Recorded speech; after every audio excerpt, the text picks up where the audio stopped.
परिच्छेद 2 द्वितीय दर्शन।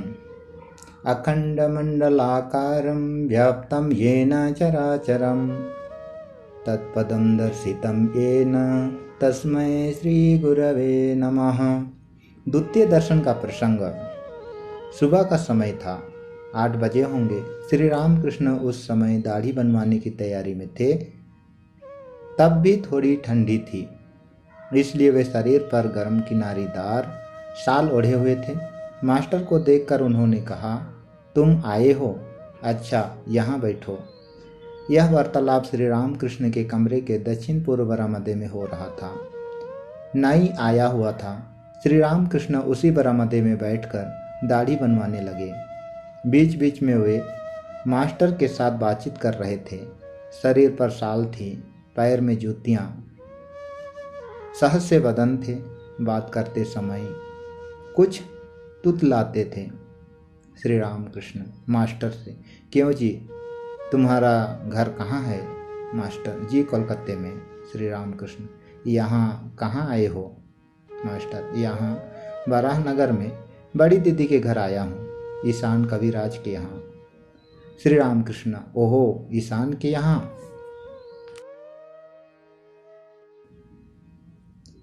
श्री केशव सेन के लिए श्री रामकृष्ण का जगन माता के पास रोना। श्री रामकृष्ण, क्यों जी, केशव अब कैसा है? बहुत बीमार था। मास्टर जी, हाँ, मैंने भी सुना था कि बीमार हैं, पर अब शायद अच्छे हैं। श्री रामकृष्ण, मैंने तो केशव के लिए माँ के निकट नारियल और चीनी की पूजा मानी थी। रात को जब नींद उचट जाती थी तब माँ के पास रोता और कहता था, माँ, केशव की बीमारी अच्छी कर दे। केशव अगर ना रहा तो मैं कलकत्ते जाकर बातचीत किसी से करूँगा। इसी से तो नारियल चीनी मानी थी। क्यों जी, क्या कोई कुक साहब आया है? सुना वह लेक्चर व्याख्यान देता है। मुझे केशव जहाज पर चढ़ा कर ले गया था, कुक साहब भी साथ था। मास्टर जी, हाँ, ऐसा ही कुछ मैंने भी सुना था, परंतु मैंने उनका लेक्चर नहीं सुना। उनके विषय में ज़्यादा कुछ मैं नहीं जानता।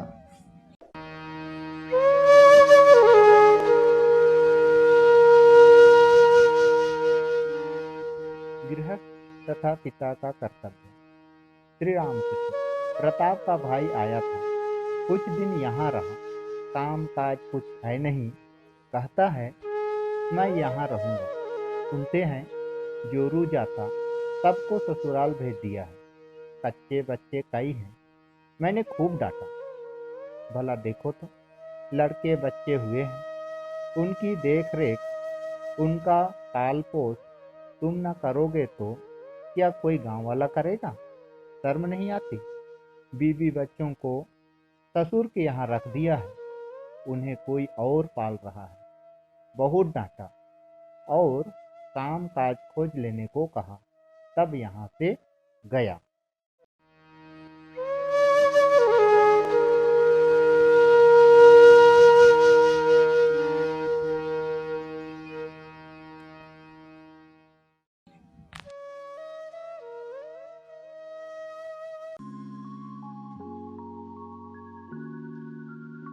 मास्टर का तिरस्कार तथा उनका अहंकार चूर्ण करना। श्री रामकृष्ण मास्टर से, क्या तुम्हारा विवाह हो गया है? मास्टर, जी हाँ। श्री रामकृष्ण चौंक कर, अरे रामलाल, अरे अपना विवाह तो इसने कर डाला। रामलाल, श्री रामकृष्ण के भतीजे और काली जी के पुजारी हैं। मास्टर घोर अपराधी जैसे सिर नीचे किए चुपचाप बैठे रहे। सोचने लगे, विवाह करना क्या इतना बड़ा अपराध है? श्री रामकृष्ण ने फिर पूछा, क्या तुम्हारे लड़के बच्चे भी हैं? मास्टर का कलेजा कांप उठा। डरते हुए बोले, जी हाँ, लड़के बच्चे हुए हैं। श्री रामकृष्ण ने फिर दुख के साथ कहा, अरे लड़के भी हो गए। इस तरह तिरस्कृत होकर मास्टर चुपचाप बैठे रहे। उनका अहंकार चूर्ण होने लगा। कुछ देर बाद श्री रामकृष्ण सस्नेह कहने लगे, देखो, तुम्हारे लक्षण अच्छे हैं। यह सब मैं किसी के कपाल, आंखें आदि को देखते ही जान लेता हूँ। अच्छा, तुम्हारी स्त्री कैसी है? विद्या शक्ति है या अविद्या शक्ति?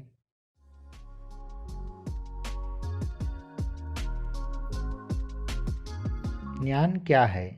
मास्टर जी अच्छी है, पर अज्ञान है। श्री रामकृष्ण अप्रसन्न होकर, और तुम ज्ञानी हो?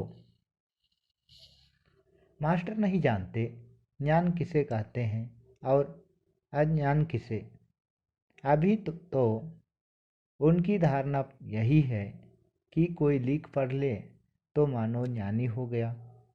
उनका यह भ्रम दूर तब हुआ जब उन्होंने सुना कि ईश्वर को जान लेना ज्ञान है और ना जानना अज्ञान।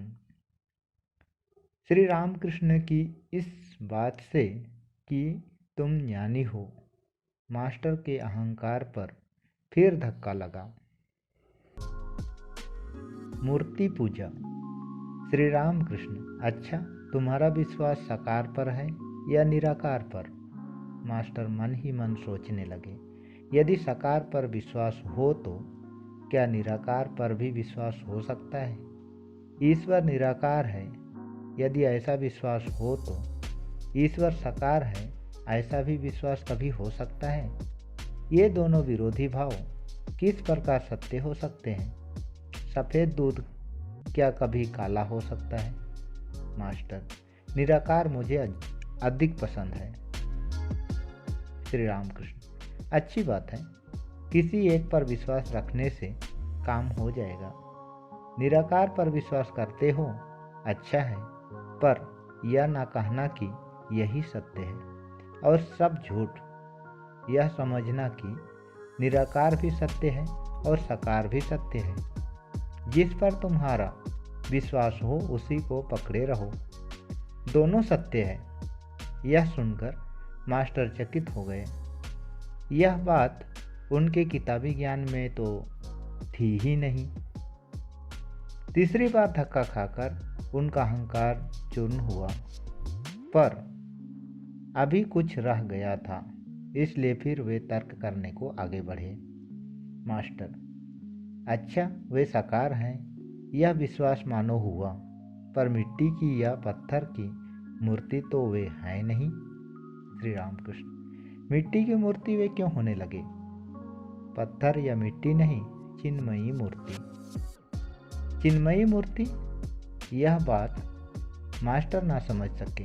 उन्होंने कहा, अच्छा, जो मिट्टी की मूर्ति पूजते हैं उन्हें समझाना भी तो चाहिए कि मिट्टी की मूर्ति ईश्वर नहीं है और मूर्ति के सामने ईश्वर की ही पूजा करना ठीक है, किंतु मूर्ति की नहीं। लेक्चर था श्री रामकृष्ण। श्री रामकृष्ण अप्रसन्न होकर, तुम्हारे कोलकाता के आदमियों में यही एक धुन सवार है, सिर्फ लेक्चर देना और दूसरों को समझाना। अपने को कौन समझाए इसका ठिकाना नहीं। अजी समझाने वाले तुम हो कौन? जिसका संसार है वे समझाएंगे। जिन्होंने सृष्टि रची है, सूर्य चंद्र मनुष्य जीव जंतु बनाए हैं, जीव जंतुओं के भोजन के उपाय सोचे हैं, उनका पालन करने के लिए माता पिता बनाए हैं, माता पिता में स्नेह का संचार किया है, वे समझाएंगे। इतने उपाय तो उन्होंने किए और यह उपाय वे ना करेंगे। अगर समझाने की ज़रूरत होगी तो वे समझाएंगे, क्योंकि वे अंतर्यामी हैं। यदि मिट्टी की मूर्ति पूजने में कोई भूल होगी तो क्या वे नहीं जानते कि पूजा उन्हीं की हो रही है? वे उसी पूजा से संतुष्ट होते हैं। इसके लिए तुम्हारा सिर क्यों धमक रहा है? तुम यह चेष्टा करो जिससे तुम्हें ज्ञान हो, भक्ति हो।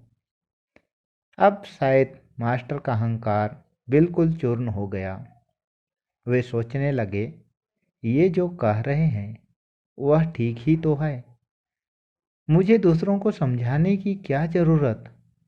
क्या मैंने ईश्वर को जान लिया है, या मुझ में उनके प्रति विशुद्ध भक्ति उत्पन्न हुई है?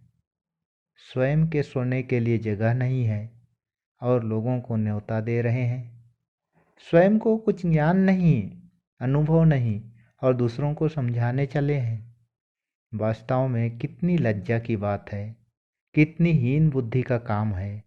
क्या यह गणित, इतिहास या साहित्य है कि दूसरों को समझा दे?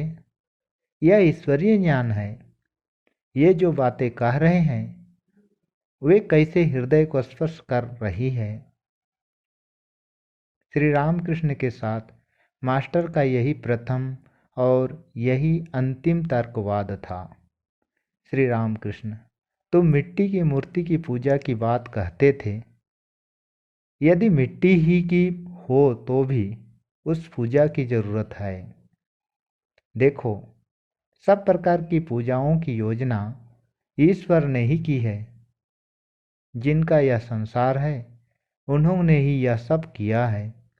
जो जैसा अधिकारी है उसके लिए वैसा ही अनुष्ठान ईश्वर ने किया है।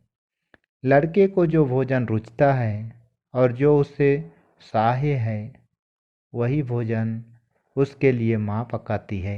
समझे मास्टर? जी हाँ। भक्ति का उपाय। मास्टर विनीत भाव से, ईश्वर में मन किस तरह लगे? श्री रामकृष्ण, सर्वदा ईश्वर का नाम गुणगान करना चाहिए, सत्संग करना चाहिए, बीच बीच में भक्तों और साधुओं से मिलना चाहिए। संसार में दिन रात विषय के भीतर पड़े रहने से मन ईश्वर में नहीं लगता। कभी कभी निर्जन स्थान में जाकर ईश्वर की चिंता करना बहुत जरूरी है। प्रथम अवस्था में बीच बीच में एकांतवास किए बिना ईश्वर में मन लगाना बड़ा कठिन है। पौधे को चारों ओर से रूंधना पड़ता है, नहीं तो बकरी चर लेगी। ध्यान करना चाहिए मन में, कोने में और वन में, और सर्वदा सत्य असत्य विचार करना चाहिए। ईश्वर ही सत्य अथवा नित्य वस्तु है और सब असत्य अनित्य। बारंबार इस प्रकार विचार करते हुए मन से अनित्य वस्तुओं का त्याग करना चाहिए। मास्टर विनीत भाव से, संसार में किस तरह रहना चाहिए?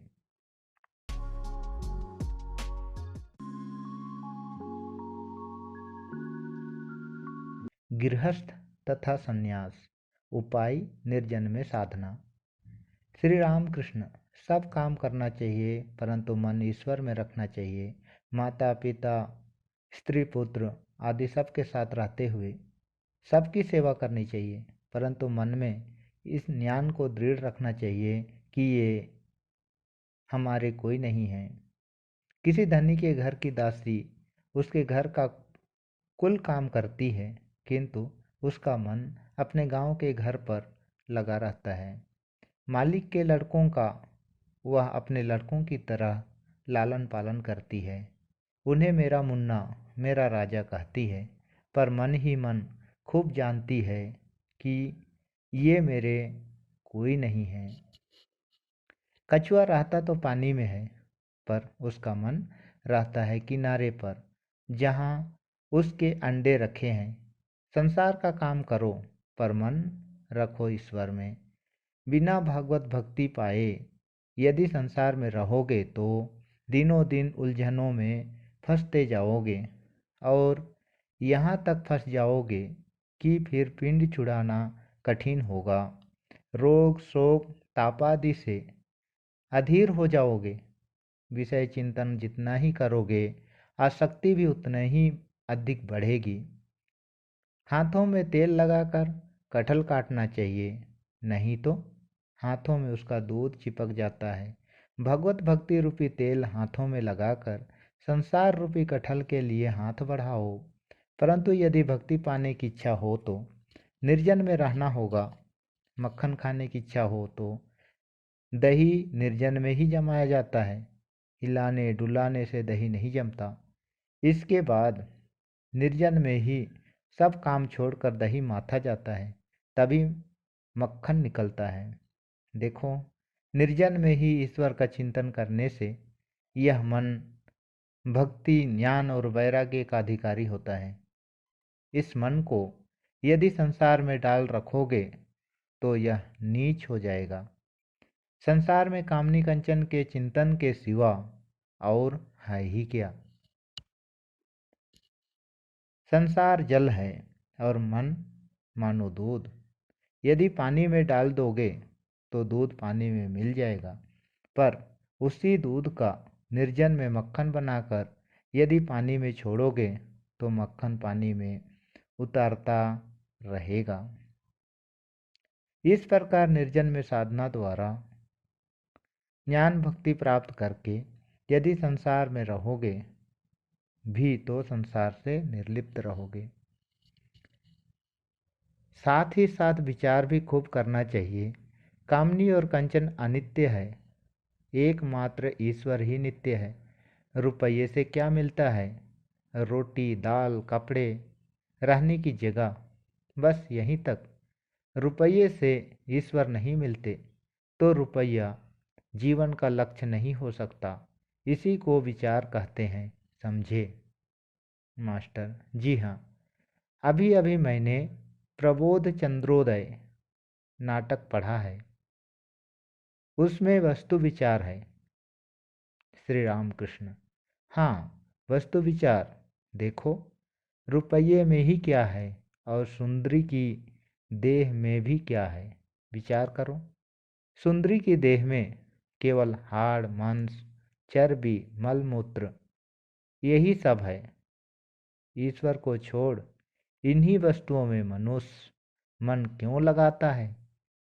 क्यों वह ईश्वर को भूल जाता है?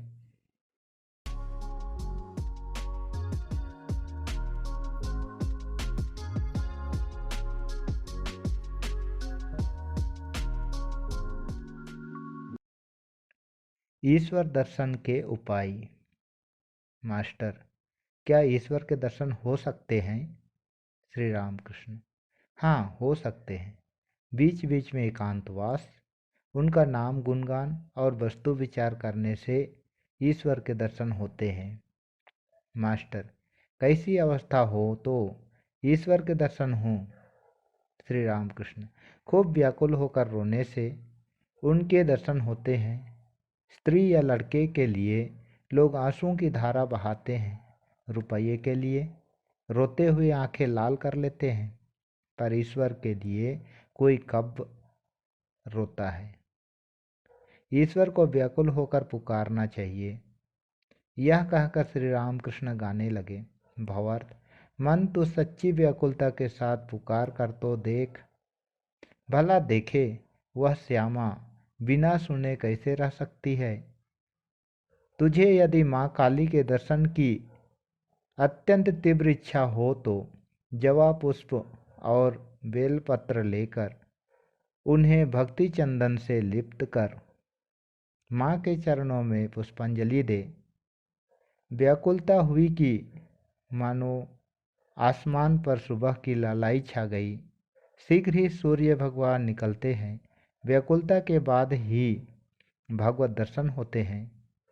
विषय पर विषयी की, पुत्र पर माता की और पति पर सती की, यह तीन प्रकार की चाह एकत्रित होकर जब ईश्वर की ओर मुड़ती है तभी ईश्वर मिलते हैं।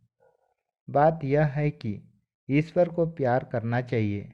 विषय पर विषयी की, पुत्र पर माता की और पति पर सती को जो प्रीति है, उसे एकत्रित करने से जितनी प्रीति होती है उतनी ही प्रीति से ईश्वर को बुलाने से उस प्रेम का महाकर्षण ईश्वर को खींच लाता है। व्याकुल होकर उन्हें पुकारना चाहिए। बिल्ली का बच्चा म्याऊं म्याऊं करके माँ को पुकारता भर है।